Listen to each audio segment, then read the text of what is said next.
திரையுலக பயணத்தில் 40 ஆண்டுகள் நிறைவு செய்த நடிகை நதியா. தமிழ் சினிமாவில் நடிகைகளுக்கு கோவில் கட்டுவதற்கு முன்பாகவே ஒரு நடிகையின் பெயரால் ஆடைகள், ஹேர் ஸ்டைல், அணிகலன்கள், டி-ஷர்ட் என பிரபலமானது என்றால் அது நடிகை நதியாவின் வரவிற்கு பின்புதான். சினிமாவில் துளியும் கவர்ச்சி காட்டாத நடிகை நதியா தற்போது அம்மா வேடங்கள், அக்கா வேடங்கள் நடித்து வருகிறார். நடிப்பிற்கு தீனி போடுகின்ற வித்தியாசமான கதாபாத்திரங்கள் மட்டுமே நடித்து வரும் நடிகை நதியா தமிழ் மட்டுமின்றி தெலுங்கு, மலையாள படங்களும் பிஸியாக இருக்கிறார். மலையாளத்தில் முதன்முறையாக இயக்குனர் ஃபாசில் இயக்கத்தில் 1984ஆம் ஆண்டு நோக்கத்து தூரத்து கண்ணும் நட்டு என்கிற படத்தின் மூலம் கதாநாயகி அறிமுகமான நதியா. அதன் மூலம் முதல் படத்திலேயே சிறந்த நடிகைக்கான பிலிம்பேர் விருதையும் பெற்றார் நதியா. பாட்டிக்கும் பேத்திக்கும் பாசப்பிணைப்பை வெளிப்படுத்தி உருவான முதல் படம் என்று கூட இதை சொல்லலாம்.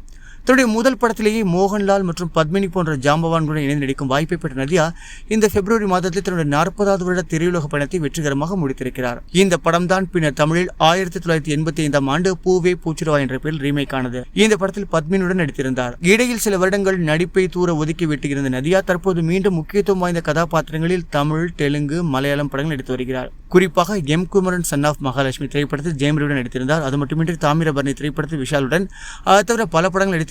இருந்தாலும் சில படங்களுடைய கதாபாத்திரங்கள் இன்றும் பேசப்படுகிறது. 40 ஆண்டுகள் நிறைவு செய்த நதியா தற்பொழுது மீண்டும் தமிழில் முழு கவனம் செலுத்தி வருகிறாராம்.